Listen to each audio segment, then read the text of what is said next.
Bismillahirrahmanirrahim. Assalamualaikum warahmatullahi wabarakatuh. Waalaikumsalam warahmatullahi wabarakatuh. Good morning. Morning. How are you today? I'm fine, and you?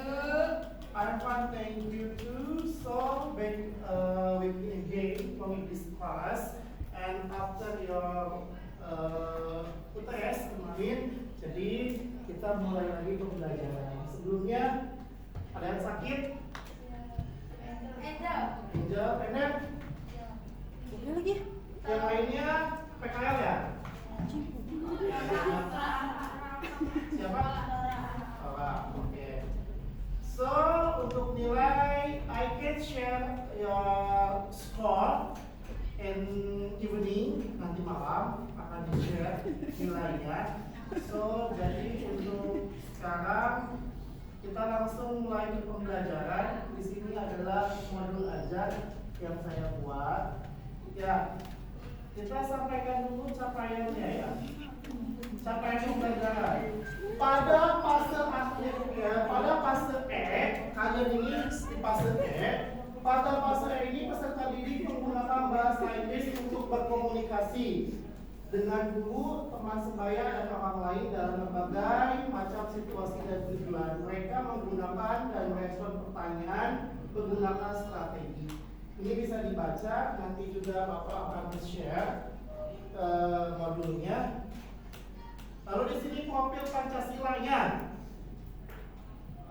Anda diharapkan untuk mandiri dan bernalar kritis. Lalu langsung ke tujuan. Tujuan pembelajarannya, peserta didik dapat memahami dan menganalisis fungsi sosial, struktur teks, dan unsur kebahasaan teks lisan berbentuk prosedur secara kritis, kreatif, dan santun terkait topik fenomena alam dan sosial. Jadi sekarang, today you are study about the new material. Materialnya itu adalah berjudul prosedur teks. Ya, sebelumnya sudah belajar prosedur teks. Udah belum?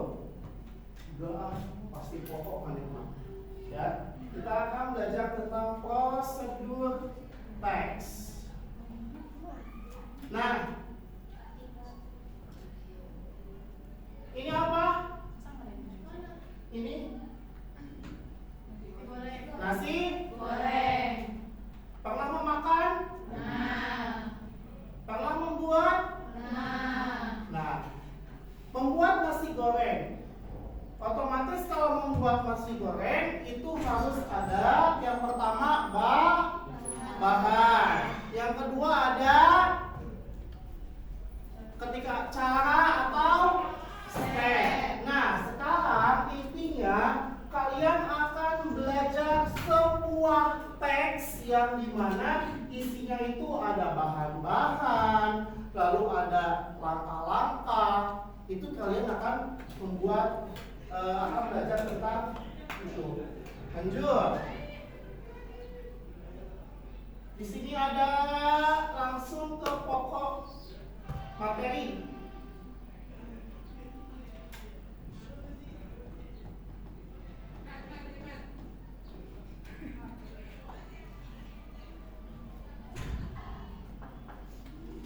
Oke. Langsung di sini. Prosedur teks adalah sebuah teks yang dibuat untuk menginstruksikan pembaca tentang bagaimana cara menyelesaikan sebuah tugas tertentu. Umumnya prosedur teks berfokus bagaimana cara membuat sesuatu dan melakukan sesuatu. Intinya prosedur teks ini adalah teks yang isinya itu ada cara membuat sesuatu dan melakukan sesuatu. Ulangi lagi, apa cuma prosedur teks? Teks yang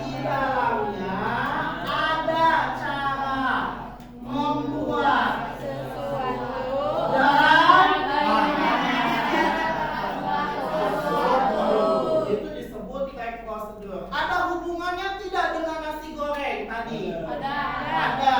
Berarti membuat sesuatu. Waduh. Yang dibuatnya adalah nasi Goreng. Itu ya ada hubungannya. Lalu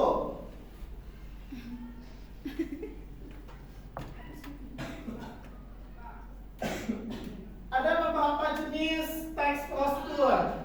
Jenis nanti ini saja langsung ke tujuan. Sebuah teks itu mempunyai sebuah tujuan. Tujuannya prosedur teks untuk memberikan informasi kepada pembaca atau arahan yang beruntutan sehingga pembaca bisa berhasil melakukan tugas tertentu dengan efisien. Intinya ketika ada teks prosedur, tujuannya itu untuk apa? Untuk memberikan sebuah informasi. Informasinya apa? Contoh tadi nasi goreng. Kalian yang tadinya tidak tahu nasi goreng, dengan adanya teks itu maka akan tahu. Oh berarti ini tujuannya itu untuk apa? Gitu kan? Ini untuk tujuan. Lalu langsung ke struktur. Setiap teks itu mempunyai sebuah struktur. Struktur dari teks. Dalam prosedur teks itu mempunyai struktur ada tiga struktur.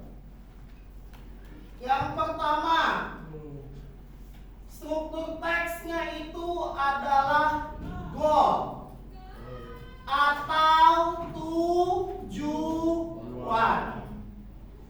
Yang pertama apa? Goal atau tujuan. Goal atau tujuan dari prosedur teks sudah terletak pada judul. Maka kalau misalnya judulnya how to make cookie, how to make fruit snackers dan lain sebagainya, berarti goal itu berada terletak pada judul.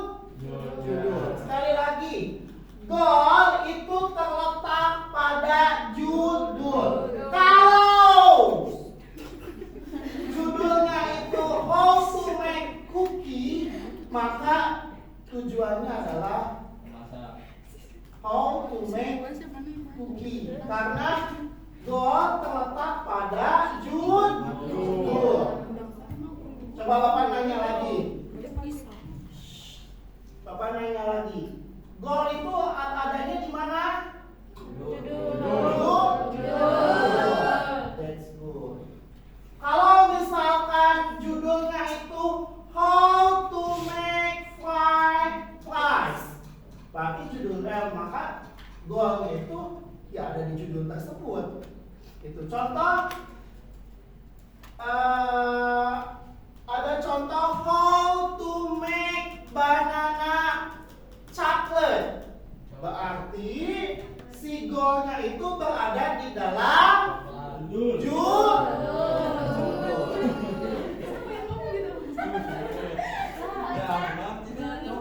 Lalu yang kedua, bahan-bahan atau material. Ketika kita mau membuat nasi goreng contohnya, atau banana juice, itu harus mempunyai bahan. Tidak mungkin ketika kita mau membuat banana juice tidak ada bahan-bahan. Pasti ada bahan-bahan. Setelah tahu tujuan dari teks tersebut, akan ada alat atau bahan-bahan yang digunakan untuk melakukan langkah selanjutnya. Contoh dari material membuat kue, misalnya tepung, egg apa egg? Telur, cetakan kue, mentega dan lain-lain. Ini bahannya, gitu. Contoh, misalkan banana juice. The first banana apa? Misalkan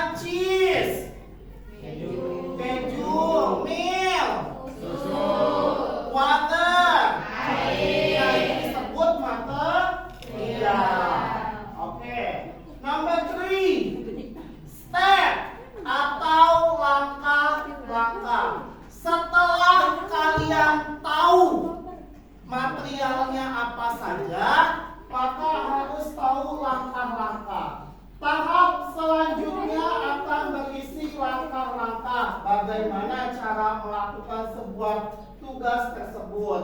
Misalnya, campurkan bahan-bahan kering untuk membuat kue, setelah itu aduk dengan merata. Sebenarnya ini kita sudah bahas materi ini, ya, yang waktu membuat apa? Membuat apa namanya? Bukan sabun, yang kemarin itu dengan jurusan kalian pakai PowerPoint. Ya, itu sudah dibahas, tapi saya pertegas lagi karena tugasnya itu bukan jurusan, tapi sekarang bagaimana caranya membuat dari food apapun, makanan ataupun drink, Minuman. gitu ya. Next, saya bahas dulu, tutup dulu ah. Material. Struktur. Ada berapa? 3. Yang pertama, go. Yang kedua, material. Yang ketiga,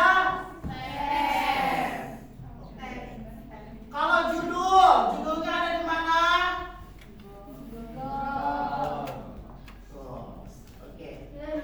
Lalu untuk ke feature bahasa. Yang pertama, simple present tense. Untuk menulis prosedur teks harus menggunakan simple present tense. Hal ini disebabkan karena dalam prosedur teks terdapat kalimat-kalimat fakta tentang bagaimana pembuatan dan penggunaan suatu barang. Simple present tense. Masih ingat tidak? Ia muncul waktu UTS soalnya. Subjek,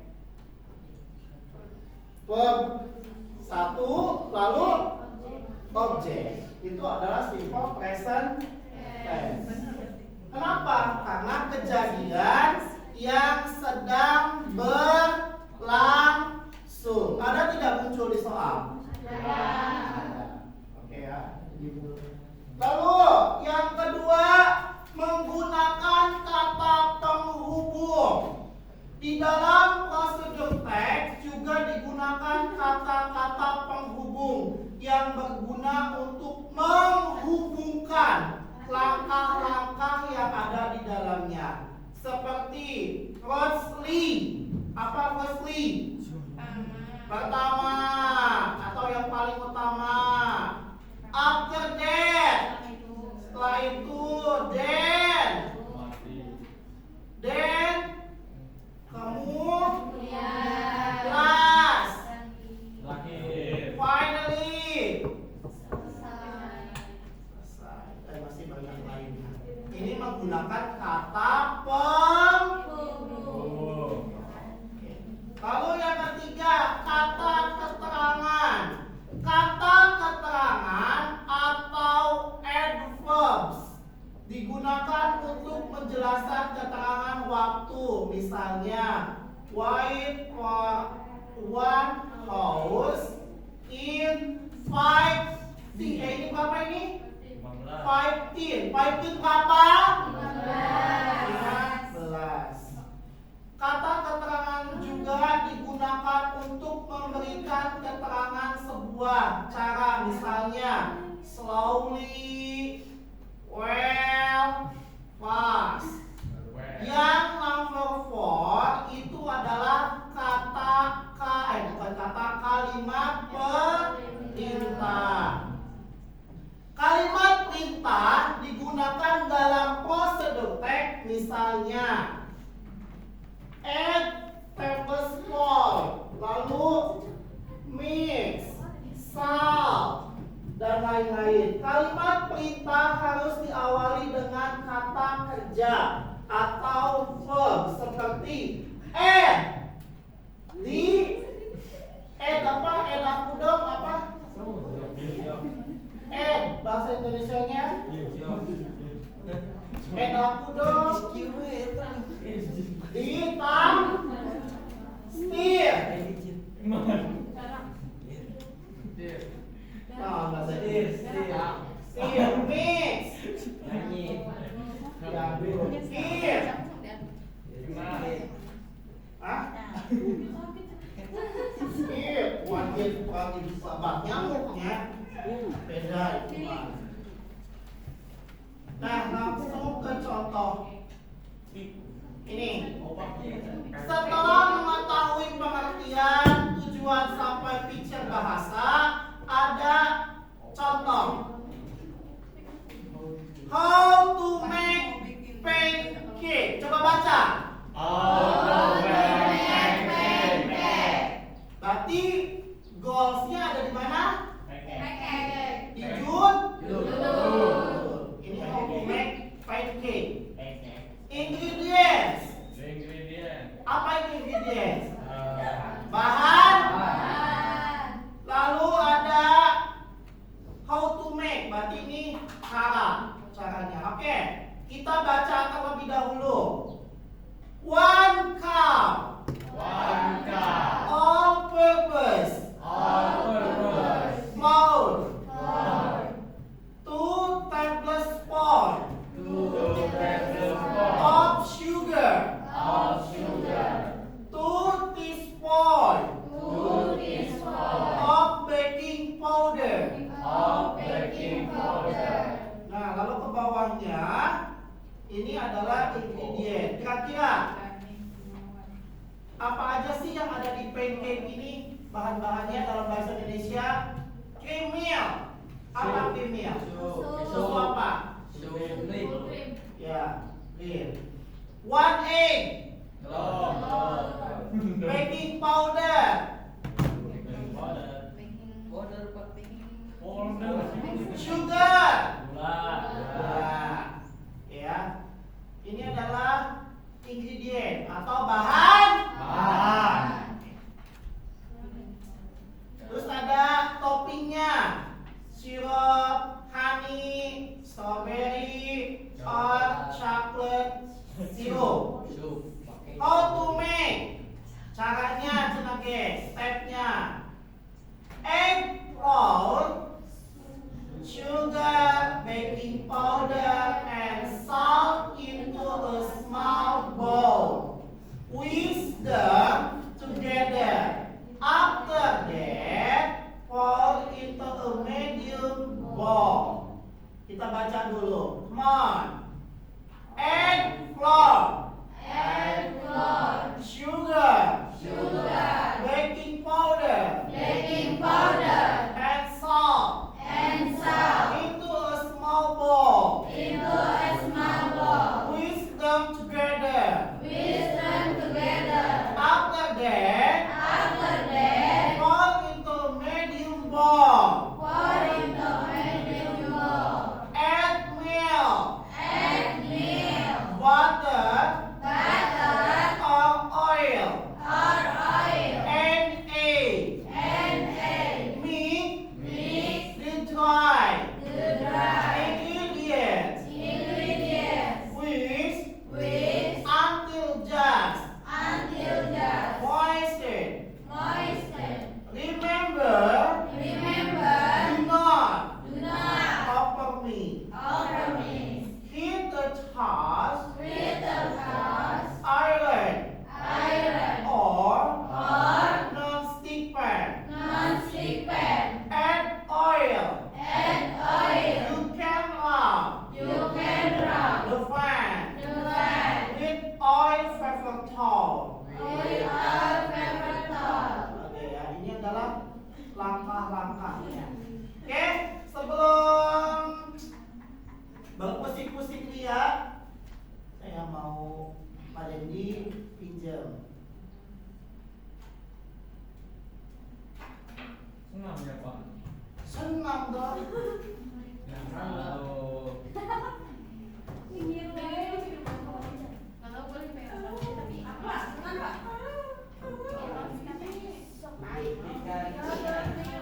Kan juga pelit.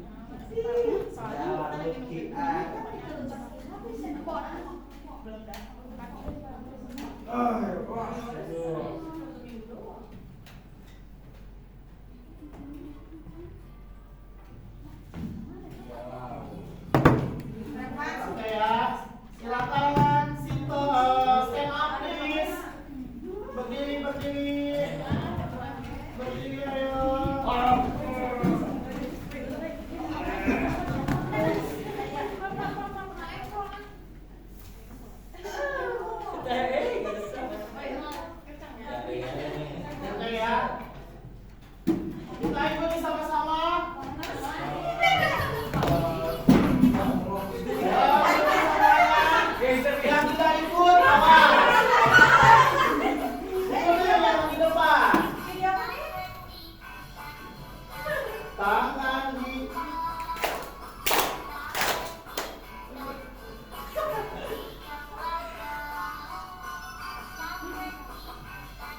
Oke.